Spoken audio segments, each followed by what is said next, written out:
Welcome into WagerTalk's last call. Kelly Stewart, Kelly in Vegas. It's been a fun morning. I got bad news right out of the gate. No VR with us this morning. We hope that he does feel better. But we do have the full court press, guys. I got them here early. I know that is a struggle for Rob Veno because he is the man with about 4,000 papers on his desk. And we don't even know where Trig is right now. Your guess is as good as mine, but I'm going to bring in both of those guys because we have a monster college basketball slate. It is March. It is finally here. And I know a lot of you guys want to talk about the WBC. Maybe Trig's got a WBC play for us. What do you say, Trig? Do you got a WBC play for the audience? I don't. I can't worry about betting World Baseball Classic while this is going on. I will be ready to start firing bases. First game that I'll really start to dig into baseball like mid March, because I'd rather give them a couple weeks to like get a little baseline of spring numbers, and then I feel like that second to third week in March is where you actually start to get some reasonable outings in spring training. Pitchers start to go a little bit longer. So I ignore the first couple weeks of spring training. That's something I can look at on a piece of paper better than I think you just like, there's no point in watching I'll catch the World Baseball Classic if I'm up, but no, it's just not something I've ever done. Not just this year. All right. So you want to tell everybody where the hell you are today? I'm in like the middle of West Virginia right now. I'm going to try to get to the George Mason game this afternoon. I'm at the Starbucks office. I can hear things in the background. I'm going to mute you on my own accord. You would do that anyway. Well, I sometimes can, but I do not have a producer. Johnny Detroit said, Kelly, you are smart enough to run StreamYard and the show and the comments and everything by yourself. So today is sink or swim. So the comments from a couple weeks ago where they're like, wow, this girl's all over the place. You guys better buckle up. I did just get a text from Art to Caesar. Rob Veno is going to take all of these crazy questions that you guys have. And then Adam Trigger is going to take the even crazier ones. But we are going to start off with a couple of the top 25 games because let's just be real. Those are the games that people want to watch. And there is some amazing ones. So I'm going to throw up Shane's question because I think this is an interesting one. Now, is there any value here? No. But these are some pretty sizable favorites today. Houston, Florida, Virginia, UMBC moneyline parlay. I like. Oh boy. All right, Rob Veno, I'm going to ask you a tough question. Of those four games, which team is most likely to lose? Well, it's probably wow. I know it looks like I am not a big moneyline parlay better like that, but I'm like, it looks good to me, Shane. Yeah, I'm not going to say UMBC because I'll get attacked by Trig. So UMBC's in. Florida probably they're not wins. losing. I don't know. Yeah, Houston's probably not losing. Virginia's a rivalry. Maybe Virginia. I don't know. They shouldn't lose either, though. Okay. All right, guys. I did get the list from Art to Caesar. I'm going to drop it in this chat early and often today. And I really want you guys to jump in the comment sections. I want you guys to tell us which games you want us to cover. And we're going to go through them all. 3, 2, 1. All right, you guys should have it. Let's kind of go through some of the stuff here and see what everybody wants to talk about. Kelly, post the games ASAP. I just did. Have to go to the Tiki Bar. Our good friend Sean Michael must be in St. Martin. Good for him. So we've got it. Everybody in the questions asking for Garth. If you guys don't know who Garth is, he is the #1 full court press fan for today. And I still see no questions about games they want to talk about. So Trig, I'm going to kick it to you first while we let the comment section populate. Break down a game that narrowly missed your client card. You want a narrow miss? I was just going to give one of the client plays out. Does that work? Or, Listen, today we're just going with it. You want to give out a client play? So be it, Trig. Listen, I'm going to have a few, so I feel like I can spare one for the show. We'll start with some conference tournament action. Let's go Long Island, the Steenberg Wellness Center, Brooklyn, New York. I laid the 8.5 with Long Island. 4% play for clients. This is a home game. So remember, Northeast Conference, they're going to host their conference tournament, higher seed hosts. And in this case, Kelly, the higher seed being Long Island. If they win this game, and the same thing for Wagner, if Wagner wins as well, they might be in the NCAA tournament already. Reason for that, the 12 p.m. game, Mercyhurst and Stonehill. If Mercyhurst wins, they're a 6-point home favorite. they can't go to the NCAA tournament because of the reclassification rule. So that's just a little added bonus that you'll know by the time this game tips off. Regardless of what happens in that game, though, I think this is a pretty big mismatch.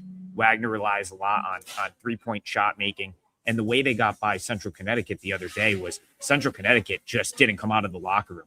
Complete no-show in the second half, had an injury to their main ball handler, made it very difficult to score. And Wagner did hit a couple of threes to pull away in that game. That's not going to be as easy here. Long Island is so much more athletic. There was a pretty big difference this year, in my opinion, between Long Island and Central Connecticut. Best team in the conference by far. They're on their home court. And there's just Wagner's just not going to have a chance in this game, in my opinion. So I laid the 8.5, Kelly. I made this 12. So pretty big difference between my number and the current number.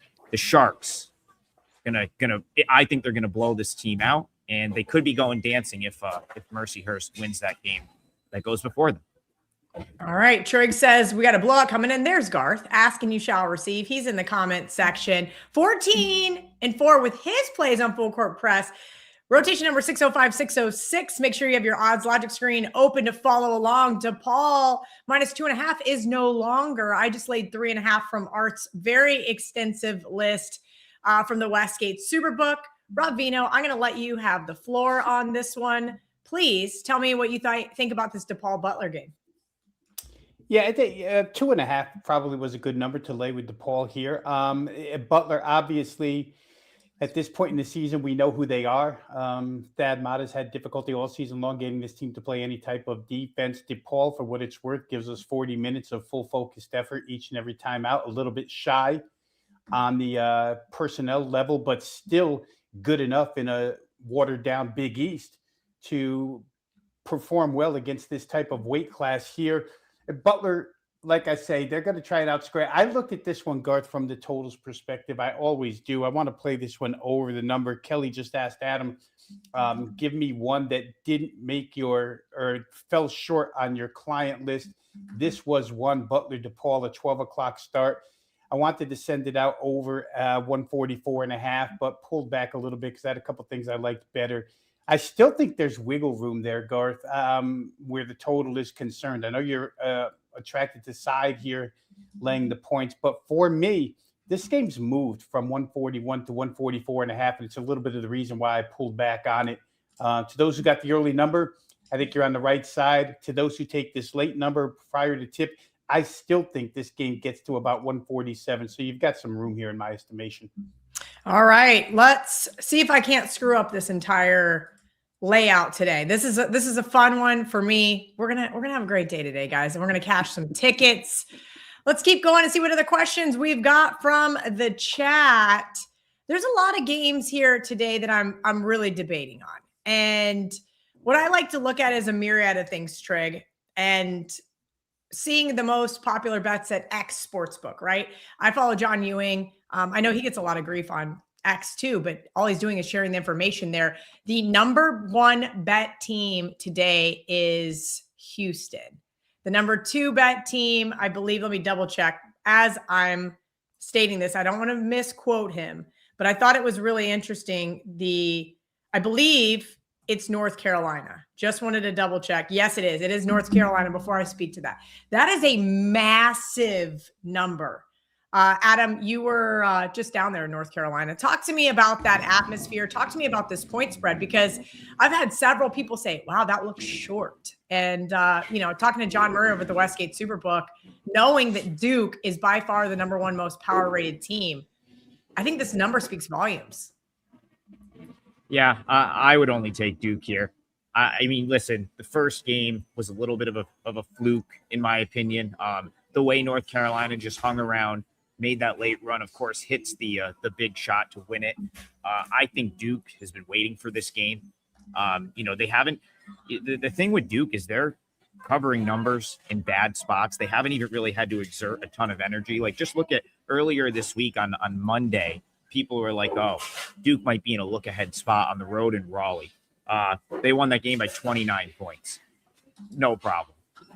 And, UNC right now was I think they were just a 6-point dog in Raleigh a couple weeks ago. Of course, they're without their top player for the rest of the season, broken thumb in practice. So whereas they thought they might have him in this game at one point. They're not going to now. And, I just think Duke, Rob and I talk about Duke pretty much almost feel like it comes up at least 2 to 3 times a week on the show. They're the legitimate number 1 team in the country right now. Top offense and defensive team. Like if they want to win this one by 20, Kel, they will. And I wouldn't bet against them to do so. I know the number seems big, but this feels like they run them out of Cameron Kelly. They were already camping out when I was there. That was like 2-3 weeks ago.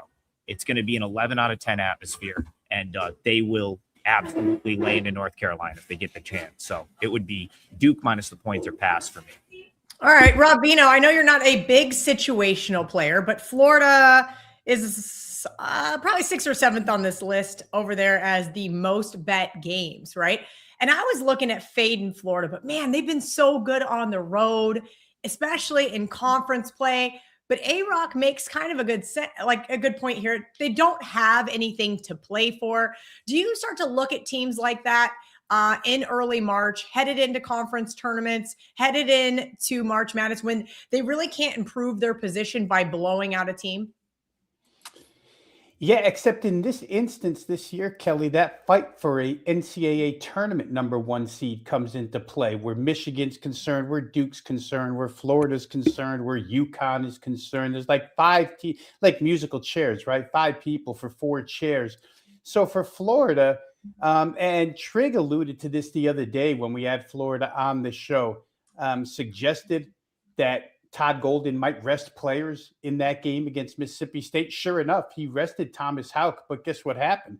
They got off to a slow start. Golden said we were kind of slow on our defensive assignments because Houck wasn't in the game, but once they got into a rhythm, they blew Mississippi State out without one of their best players. So for me, Florida just shows that intensity still and that push toward the number 1 national seed. I get where the chat is coming from here as far as SEC seeding is concerned. There's no reason to play. You're locked in. It doesn't matter. Take a break. And he may rest another guy or 2 today. It's just difficult at this point in time to bet against them. And I'll add to that really quickly here where Kentucky is concerned. Mark Pope has struggled with this team all season long. We go back to, it's had to be at least 3 or 4 times that I've either read or saw him in a post-game press conference say the same exact thing. We got to get these guys to play as a team. Too much individualism on Kentucky, and it goes in spurts, Kelly. Like they'll play together as a team, and you'll see really good results out of Kentucky, a couple of games in a row, and then boom, right back to where they were prior to that. They're so inconsistent that they're hard to bet on or against. Honestly, in Rupp today, I would think you'd get a really good effort out of them as a team. All that said, I still think Florida's going to try and win this game. Doesn't mean they have to win by the number, but I don't think Florida's in a letdown spot. All right. Very good analysis there by Rob Veno. Trig, I never let you do the promotion, but Gianni Detroit told me I have to promote the hell out of you. So 3 days, double the firepower, $59. Let everybody know what they're getting in this 2-for-1 special with you and Veno. Well, yeah, it's 3 days, all of my picks, all of Rob's picks. What you get with that is a pretty, I think, comprehensive view at the slate. Rob bets a lot of totals. I bet a lot of sides. Betting teams like Long Island. I will, doesn't mean I won't play a power conference game here and there, but I just think that, like, we touch on a lot of different games. You could probably count on one hand how many times Rob and I have had the same bet this whole season. I mean, go back to November.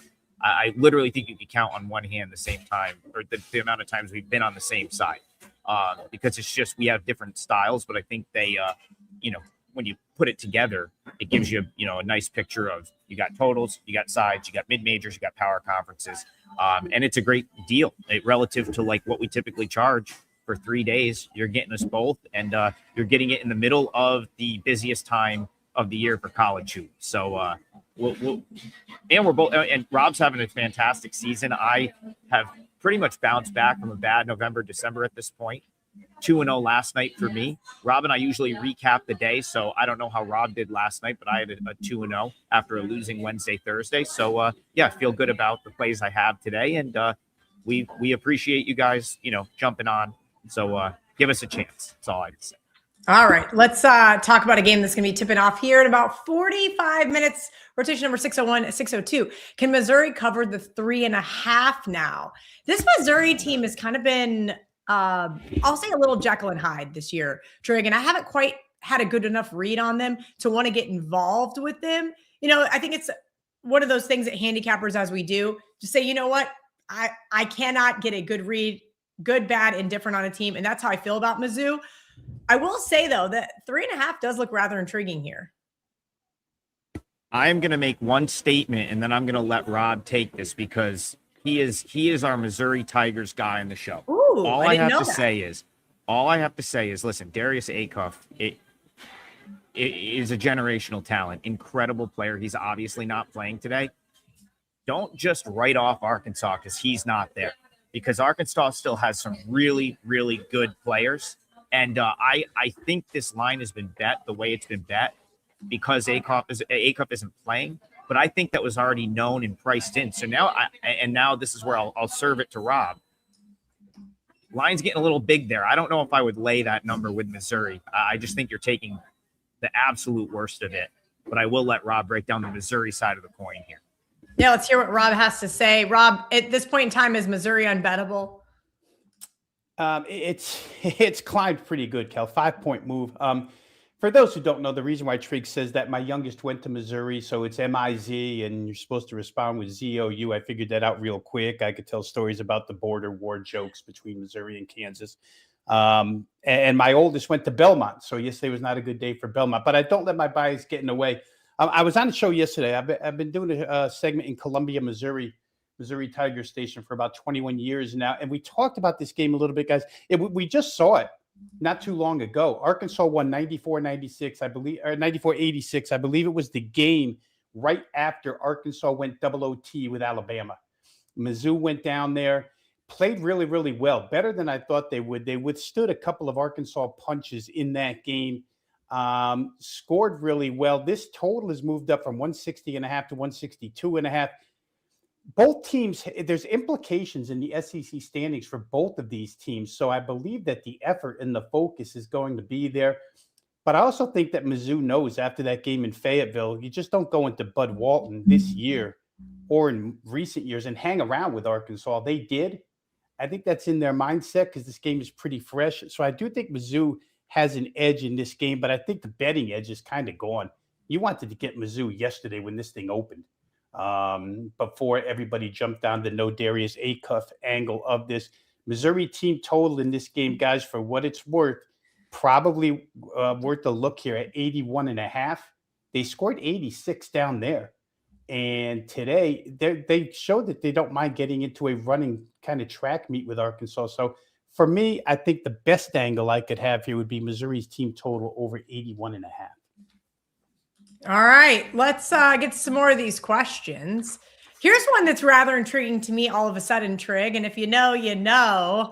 New Mexico catching some points at Utah State. And if you don't know, there's some rumors swirling that maybe the head coach of Utah State is interviewing at Kansas State. We'll see. Allegedly. Yeah, I could see that, and I don't think it would be I've always liked Calhoun, came from Youngstown State. I think he's done a good job there. It seems like Utah State is Ryan Odom was wooed away by bigger things, and I wouldn't be surprised if that was the case. Man, as far as this game is concerned, this conference has been really, really tough to figure out. Utah State has been the best team in this league for, I think, what most would agree. They're the number one team in this league, yet they have found ways to lose twice to UNLV. They're not quite as this team doesn't have quite that killer instinct, in my opinion, like they did maybe last year. But I have been kind of looking for a spot to fade New Mexico, especially when they go out on the road. I didn't have like a huge opinion on this game, but I wouldn't put someone off from laying the points here. This just feels like a spot where Utah State at home maybe gets right against a New Mexico team that's overachieved for a lot of the year. And I still think New Mexico is a home road split type team. They have such a good advantage when they play at the pit. that now you send them out on a road. This was a Utah State team rolled into Albuquerque, won by 20 earlier this year. They were thoroughly embarrassed earlier this week by UNLV, 92-65. But UNLV, I'm starting to think, is just a bad matchup for them because UNLV won in Logan earlier this year. So kind of feels like a spot where Utah State bounces back. I wasn't dying to lay 8, but you wouldn't be surprised if you saw a double-digit Utah State win here. All right, let's keep them rolling. If you guys have a question for the guys, please drop it in the chat. We're going to do our parlay here in a few minutes. I'm still deciding on my third leg. There's a couple of teams I want to fade today, and I'm sure Kansas is not one of them. Let's just be real. That line has gotten absolutely chalked up. Here's a game that's going to tip off here shortly, and it's a total. So I'm going to go to Rob Veno.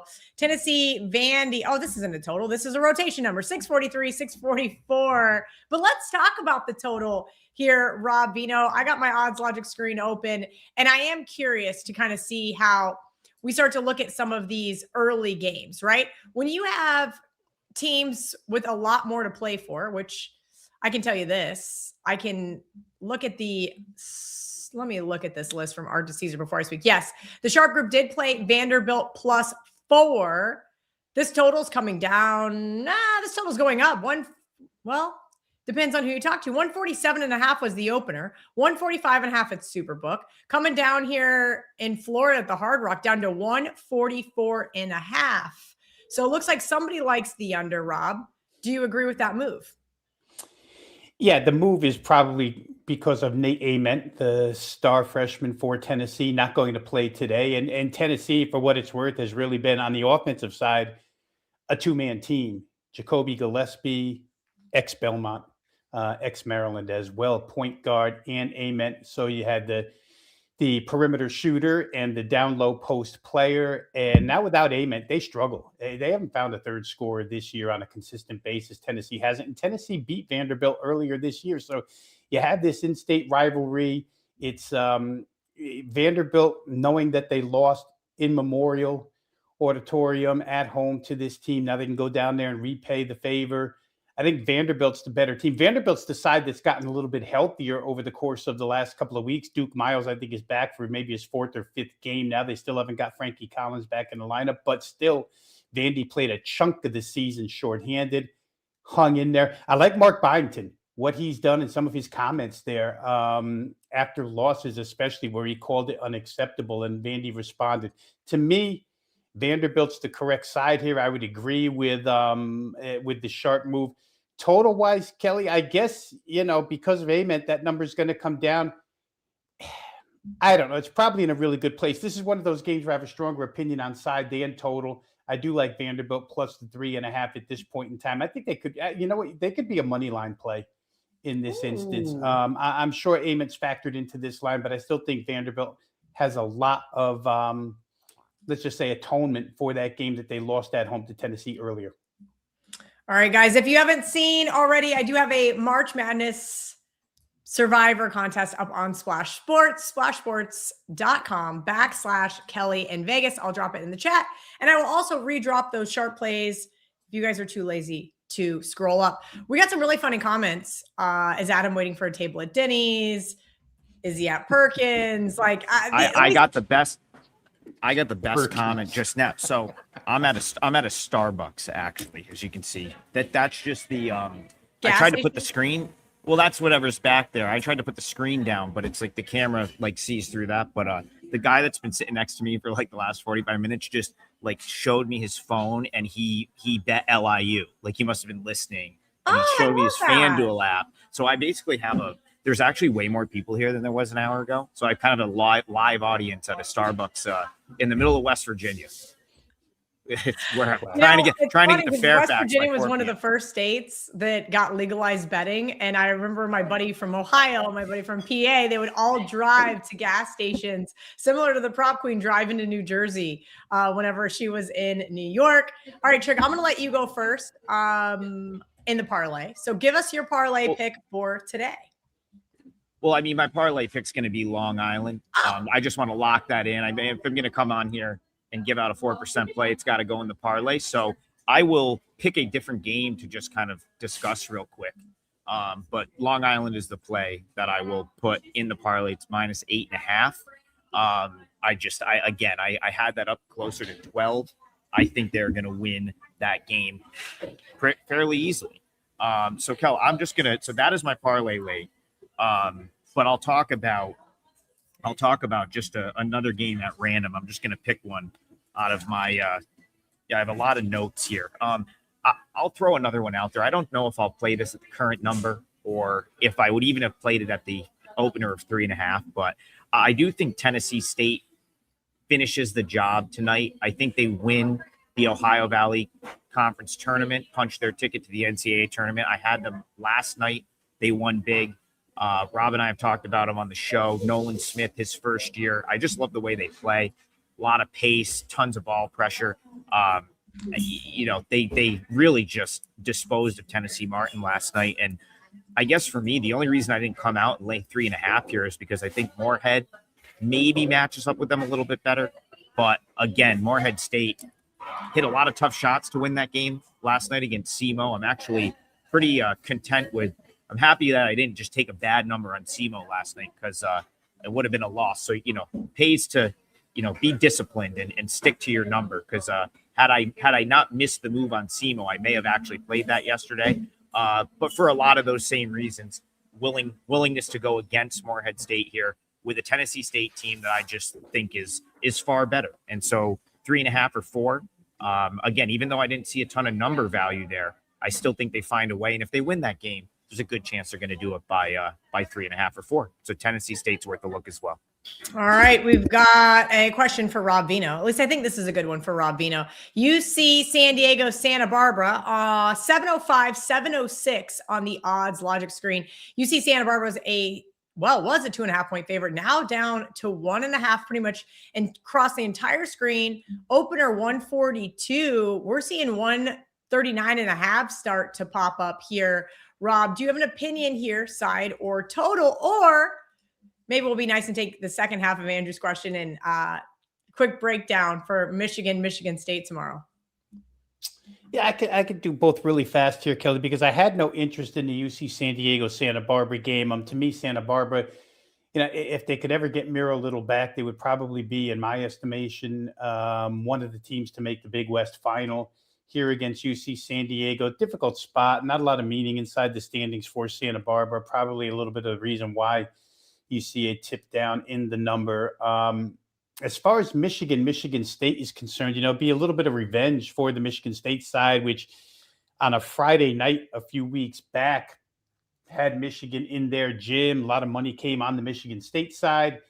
It was one of those games. I think it was the game where Michigan was on like an 0-8 point spread run inside the Big Ten. They were just being priced too heavily. And in this instance, they weren't. It was, I don't know, somewhere in the 1 to 2.5 range. I forget exactly what it was, but Michigan blew Michigan State's doors in. I would expect Tom Izzo to have his team pretty well prepared. Not that he didn't the first time around. There are going to be the same matchup problems that existed the first time around for Michigan State. I'm one of those who in football and in basketball always subscribes to the theory that coaches love to fix what went wrong the first time around, and probably no better adjustment head coach in college basketball than Tom Izzo. So hopefully he can make some adjustments here for his team. I think I would look a little bit toward Michigan State in this game to put up a better fight. And they've really hung in that Big Ten. I mean, I thought they were going to falter a little bit, but they have not. So I would look a little bit toward Michigan State in that game. All right. Thanks for the $5 donation to charity there, Mad Max. I like TCU today. Both teams coming off an upset win, but TCU has a more balanced offense there at home. I have not looked at this game. Let me pull up the odds logic screen here. TCU is playing Cincinnati, rotation number 633, 634. TCU is small 2 and 2.5 point favorite. Ooh, a very prominent sharp book, -1.5. Interesting, 141. This total has been bet up pretty significantly. Trig, any opinion here on this Big 12 matchup? I want to like TCU. I still think I like this TCU team better than Cincinnati. I know Cincinnati's really come on of late. But man, like TCU, I mean, this is a team that has a win over Florida. Like they have some really impressive results. And then they have impressive, like, just near misses. They took, when BYU was playing well, they had a lead in Provo. They took Kansas to overtime in Lawrence. Like, their guards really get after it. Great defensive, like, pressure from their guards. They've just been, like, kind of Jekyll Hyde, right, Kel? Like, they have, but, on the flip side, they go to Colorado, you get crushed, lose to UCF. Here they're at home. I'm still not fully buying Cincinnati. So for me, I think TCU kind of needs this one. I mean, I think they're kind of going to be in the tournament regardless, but could really hammer the point home with a win over Cincinnati here. So I lean TCU, but I have to say I've been wrong about Cincinnati. That team has really come on and sort of turned into a legitimate basketball team, which I did not think was going to be the case earlier this year when they were like doing things like losing to Eastern Michigan. So yeah, I lean TCU, but likely will not be something that makes my card. Yeah, I think that turning point was in Manhattan. All of a sudden, there came our good friend Cincinnati, and they've kind of really turned a corner this season.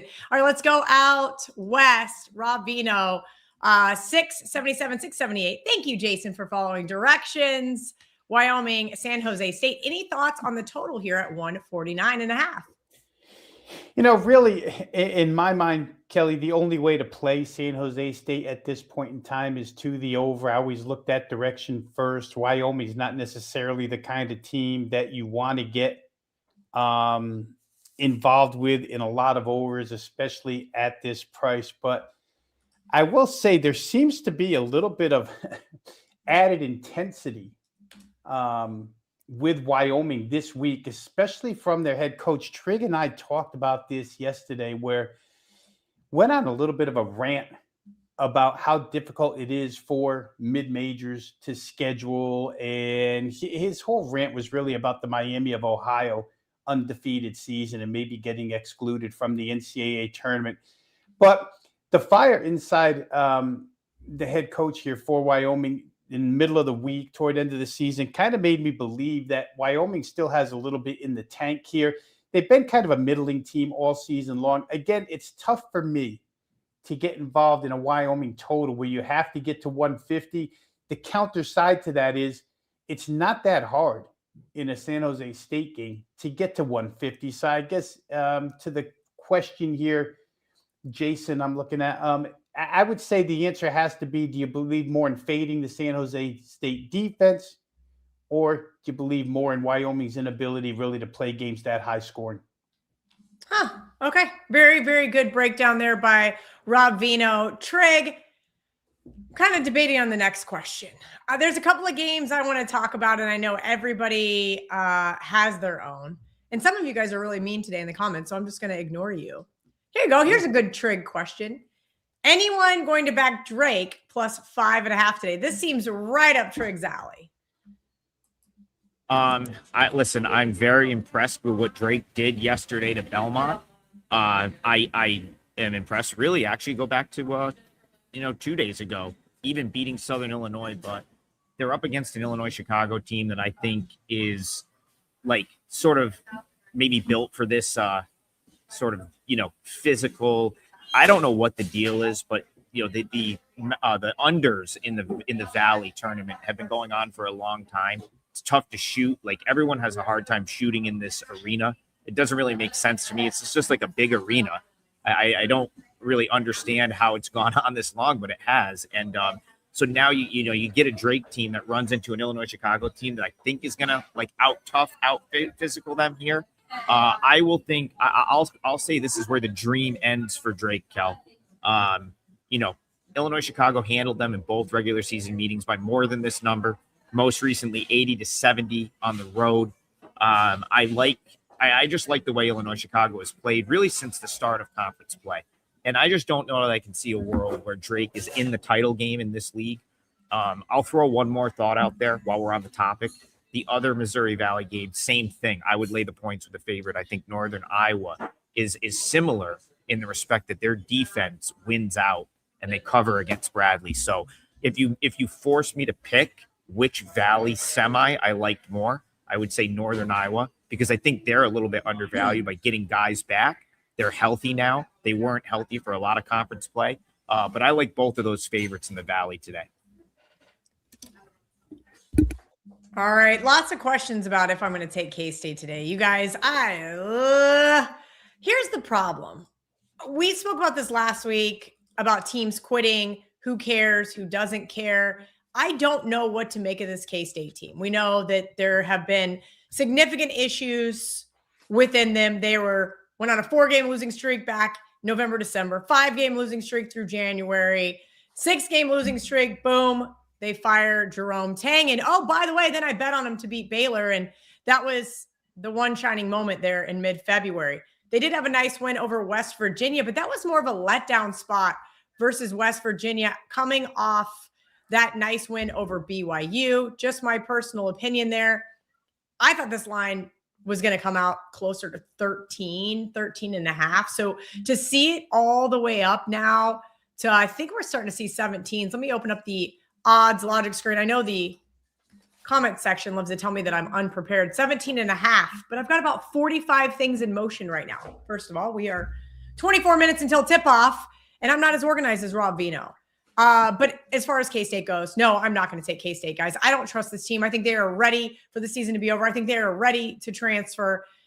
And frankly, I'm ready for them to do so. Is it a little late to take Kansas? Yeah, I do think it is. They have their own set of problems, their own sets of issues.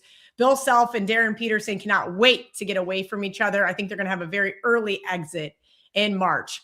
Rob Veno, I'm going to go to you. 665, 666, Colorado State from our WagerTalk insider, Matt Pa, WT.buzz/insiders to join. He wants to know about this total. It's gotten bet down to 143.5 currently. Yeah, I'll say this about Colorado State. They're picking up steam at the right time of the season. Was looking at them the other night as a potential, they and UNLV both in that Mountain West Conference. They haven't been talked about a lot this season, but both are playing extremely well right now. I would look at Colorado State's side in that game. The athleticism that Boise lacks kind of helps them in this game because they're not facing one of the more athletic teams in the Mountain West Conference. However, Colorado State shoots it really well.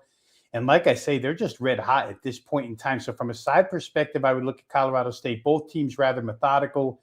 I could see the reason why the total was bet down.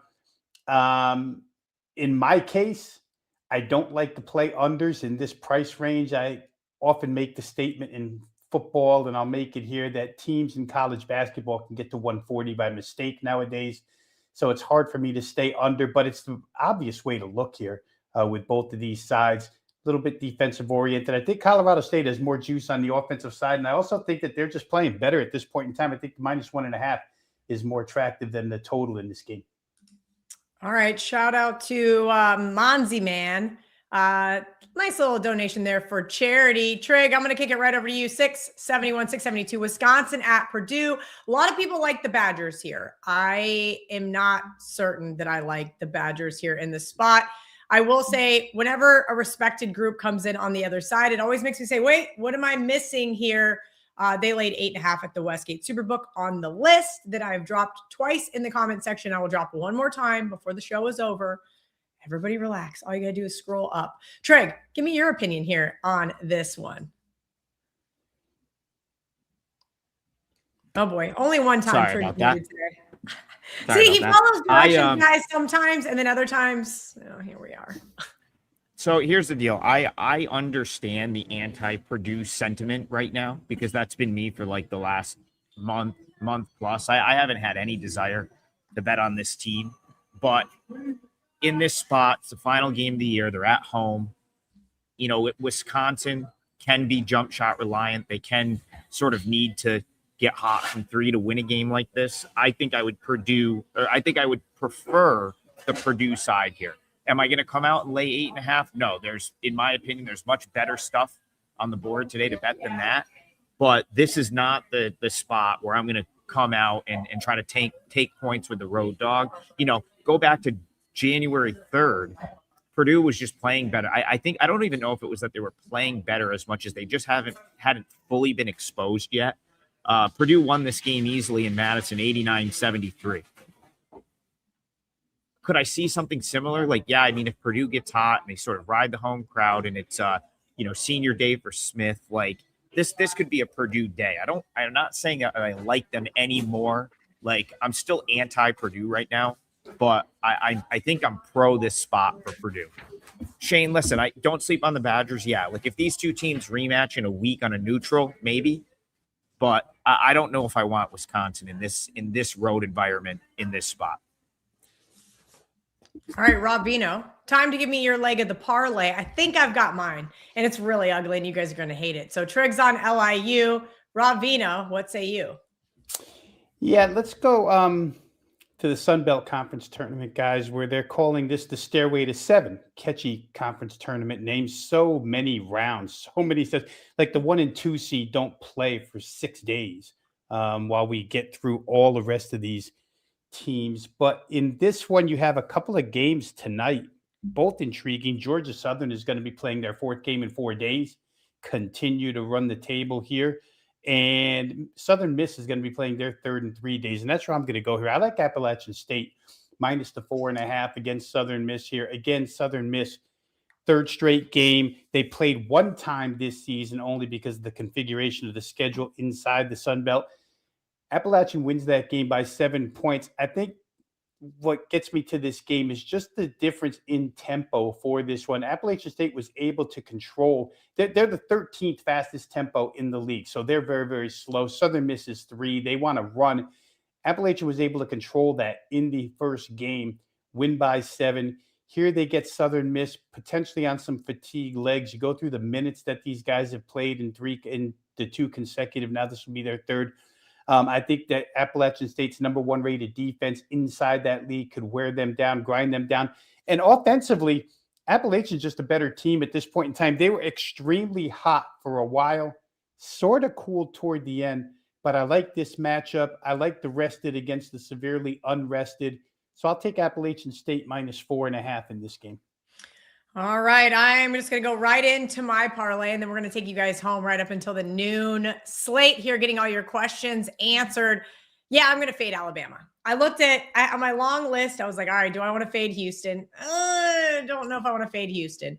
Definitely don't want to fade the Florida Gators. I can understand the reasons why you guys might want to do so, but instead, I'm going to fade the Alabama Crimson Tide. So I'm sitting here looking at the odds logic screen. This one opened 8. Now we're seeing 7.5. Yet everybody, and by the way, 2 prominent sharp books all just went to 7. Look at that screen lighting up, boys. That's one of my favorite things to see. Yeah, I know. Auburn, Bruce Pearl was trying to give them a nice argument to get in, but this isn't a play on Auburn. This is a play against the Alabama Crimson Tide and Nate Oates coming off that really ugly Georgia loss Tuesday. Georgia's plus 1.5, went to pick them. I was like, come on. I missed it. I was unfortunately at the VA with my dad all day. Not great Wi-Fi. I said, all right, I got to stay off. And Georgia just absolutely rolled. Those types of late season wins can be really demoralizing for teams like Alabama. And it could cause them to, as we like to say, lose a game twice. Well, at least hopefully against the spread. We do know that Auburn has the offense to be able to play with Alabama. Hopefully they can stick with them for the better part of 2 halves. They don't turn the ball over. We know they're going to get boards. And of course, if they can keep the fouls to a minimum, I think they can keep it within this 7.5. So grab the 7.5 now because it may not be there come tip off. So we've got LIU. Rob Veno, one more time. Appalachian State minus 4.5. All right, App State minus 4.5 and Auburn plus 7.5 is our team ticket for today. I'm going to try to load some more of these comments so we can get in here and get some more questions answered. We've already talked about Utah State here, guys. I think that's kind of it. If you guys don't have any more questions, I'm in the show because I got bets to get in. I know Rob Veno's got some work to get done. Adam Trigger is probably got to get a coffee refill. Oh, I've been here for a long time. I probably shouldn't have another coffee. Good I've idea. Been here all right, let's hit. I got to hit the road after this, but yeah. Okay, good. I like that for you. I'll talk. Listen, I'll talk Sienna real quick. Someone just asked Sienna. Okay, talk Sienna. So quarterfinal round of the MAC tournament, Boardwalk Hall, Atlantic City. I would be lying. I'd be lying if I said Siena was going into this game in the greatest of sort of situation. Antonio Chandler is not going to be able to play in the MAC tournament for a reason that I think is no one has been able to give a great explanation yet. It's essentially a clerical error on his transcript. Now, why it's coming out now? Probably some Iona fan that alerted someone. It's nonsense. He should be playing, but the point is he's not, and they're going to be without him tonight. Now, the line came out shorter. It's moved a little bit. Do I agree with that? Not really. I think this hurts Siena's chances maybe to have a shot against Merrimack in the final, but they should. This is a game, in my opinion, they should still win. Mount St. Mary's is not the same team that went to the tournament last year.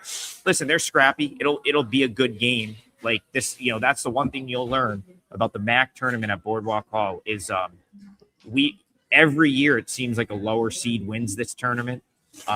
We've had some big, I think even Mount St. Mary's last year was the 6 or the 7. But when you look at these two teams, neutral court, I really think Siena is still, even without Chandler, who's come on of late, he's just been a really good, he almost role player turned bigger contributor for them. But even if you take him out, I still think Siena is categorically better than Mount St. Mary's. And now you're talking about only having to lay 2.5 on a neutral. I don't have the warmest fuzzy feeling about Siena for the entire tournament, but for this round, this is a game I think they should win. And that number is now what I think is a little bit short. So Siena or pass for me there, Kel. A little bit of a homer take, but I really think that they are just much better than Mount St. Mary's this year. They fared well against them during the regular season. And you know what? I'll throw one other thing out there. They've got to be pissed off about the whole Chandler thing. And I think you see a big effort from them tonight. All right. Gianni Detroit just jumped in and said, you know what? We have over 8,000 people watching live across all platforms today. They're going to get a free pick at Sportsmemo, sportsmemo.com, using coupon code LASTCALL for today only. So head over there. Rob Veno, I know you've probably got something loaded over on Sportsmemo. And if you don't, I'm sure you're headed to do that here right after the show closes out. Absolutely. On Saturdays, especially, Kelly, I like to put a night game up over there at Sportsmemo to give the people a little bit of extra time to get to that particular play. Mm-hmm. I'm going to speak really quick here since nobody has a question on something that could arise as a factor here tonight coming out of the Big West. Yeah, Hawaii and UC Irvine. First of all, we have to label this as one of our favorite colleagues, Drew Martin, the Degenerate Special. It's his term for the last game in college football each and every Saturday. But here the Degenerate Special is going to be Hawaii at 12 a.m. Hawaii and UC Irvine tied right now for the number 1 spot in the Big West, the number 1 seed. UC Irvine wins the number 1 seed with a victory tonight. The thing about this game is UC Irvine plays at 8 Eastern. So by the time Hawaii plays at midnight, they're going to know whether or not they can win this league or whether or not they're going to finish second because they can't fall to third. It kind of renders the game meaningless for Hawaii at midnight if, in fact, Irvine wins against UC Davis earlier in the night. So something to keep people up really late for tonight. It could be an instance where Eric Gano and Hawaii, who are really on a good hot streak right now. But I do wonder what that lineup would look like tonight or how the minutes would be dispersed tonight for Hawaii if, in fact, they know going into their game, we can't win the league title anymore, guys. We're the 2 seeds, so let's just stay healthy and move on to the Big West tournament. All right, here's the game I wanted to get to before Trig started telling you guys all about his alma mater. All jokes aside, let's go to the Big 12, 637, 638. I got the odds logic screen open. And to all of you guys bashing me in the comment section, I've got about 45 browsers open, and I don't have a producer anymore because, well, I should be able to do this myself, but it's really kind of hard with 3 people. And yeah, I'll quit bitching now. 637, Arizona State, 638, Iowa State. 15.5 was the opener, 147.5. Trig, this one's starting to get some Arizona State love. Let me double check Art's list. I do believe this was a game they played. Yes, plus 15.5. So some sharp money did come in here on the Sun Devils. Do you have an opinion on the side or total? Yeah, I would agree with that. I mean, I'm not dying to back Arizona State right now, even though they are playing better, but I'm all for a fade of Iowa State, who I think they've regressed considerably since earlier this year. I think teams are starting to figure out how to defend them. It's become easier to make them a little one-dimensional on offense, and so when you just right there, I'm not going to lay a premium with Iowa State when I think they're having trouble putting the ball in the basket. Now, yeah, like, of course, Hilton Magic is, of course, a thing. Not too long ago, they destroyed Kansas on this floor, 74-56.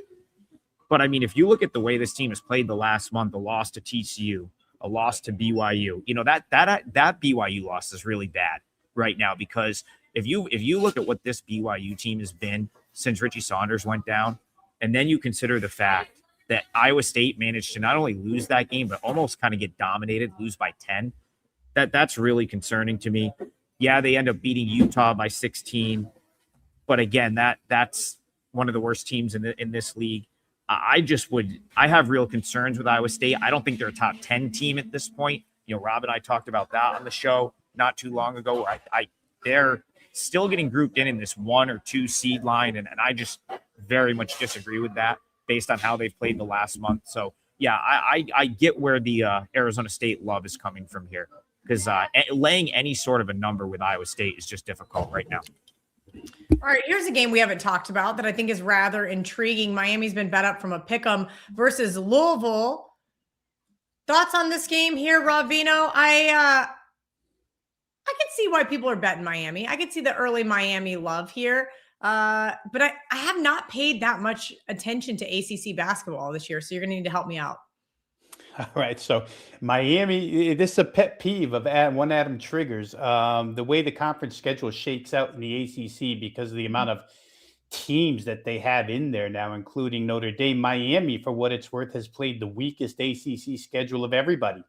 Adam reminds us of that constantly, and here they're going to play a pretty good team in Louisville. I wanted so badly to get to Louisville here. My problem with Louisville is that they really do become perimeter dependent. I wish Louisville could find a way to have a consistent interior post type scoring game to go with the array of 3-point shooters that they have. They're explosive. They can score in bunches. Miami's played pretty good defense. Miami's very physical. So there's a couple of sides of the fence here. One is Miami, even though they've answered a couple of bells here, they just haven't been really tested thoroughly this season. So you would look at Louisville as being a real test here. From that angle, you like Louisville. But from the other angle, Louisville's dependency upon the threes, should they not fall, Miami probably wins. I mean, Jay Lucas, the head coach of Miami, has absolutely taken on a philosophy and ingrained it inside this team of, we're going to be more physical than the opponent. It's worked for them so far this season. They do score a lot. I could see an overplay here if you were to look at total. But my glance at this was, I wanted to play Louisville, and I just couldn't get there because I don't know that they have enough of an interior game to help out the offense. Trig only has a few jobs, and one of them is to remind me of things. I completely forgot. We're doing a show tomorrow, guys. Same time, same place, Sunday, 11 a.m. Eastern, 8 a.m. Pacific. So you guys are enjoying all the college basketball talk. Come join us again tomorrow. I drove all the way back home for Trig and have to go all the way back to Gainesville tomorrow night just for him to be able to do a Sunday show. So we are, yeah, and I promoted it on our show this week. So our viewers, I know we got a slightly different audience here, but our viewers should be there as well. So love that. Let's keep going. I almost said Pac-12, but both of these teams are in the Big Ten now. Trig, how do you feel about USC versus UCLA? There's Rob Veno. See, I knew I was going to screw that up at one point in time today. Trig, talk to me about this USC team, because I believe they took some sharp money there early. Nope. The under took sharp money here at the Westgate Superbook, under 150.5. Yeah. And UCLA took some money too. I think UCLA got slammed on the overnights, got bet this morning. I don't know if that comes back at all. But I think there was some rogue, like 4.5 that were gone pretty quickly with UCLA. It was up to 6. I definitely agree with the move. when UCLA, Kelly, when they don't have to travel, when they don't have to come to the Eastern time zone or the Central time zone, they've been fantastic this year. And I don't know where USC goes from here at this point. This feels like a season that's kind of cooked for them. Yes, they'll get to go to the Big Ten tournament and play it out, but the sentiment around USC right now is just not something I would want to bet on. And Rob and I joke about this a lot too. Mick Cronin always seems to find a way to get his team's attention at some point. A lot of times it looks bad and you feel like he's losing the team. But if you watch Cronin long enough, you know that tends to not be the case. I think UCLA is playing as good as they've been all season. And, I go back to my early season rankings. This was a team that I thought was going to be right in the mix there in the Big Ten. So I don't know if I'm ready to throw UCLA in as a dark horse yet in this conference tournament, but they've been playing great right now. They don't have to leave California. I think it would be UCLA or passer, even at the current number. There's actually some value at 6 if that's where it still is. I have to double check the odds screen, but yeah, I like the Bruins in this one. What a Saturday. Almost 10,000 of you guys watching live. If you guys head over to sportsmemo.com using coupon code LASTCALL, you are going to get a free pick from whichever handicapper you would like today. I know Rob Veno's got some stuff up, and Adam Trigger absolutely better have. Rob Veno, I've got some other questions here in the chat. And of course, there it goes. All right. 713, 714, Air Force Nevada total 142.5. This is a big number for Nevada to lay here, Veno, but I can't trust Air Force whatsoever. How does that affect the total? Yeah, it affects. Air Force has just been an absolute ATM as far as betting their games over are concerned. I just cashed one the other night again.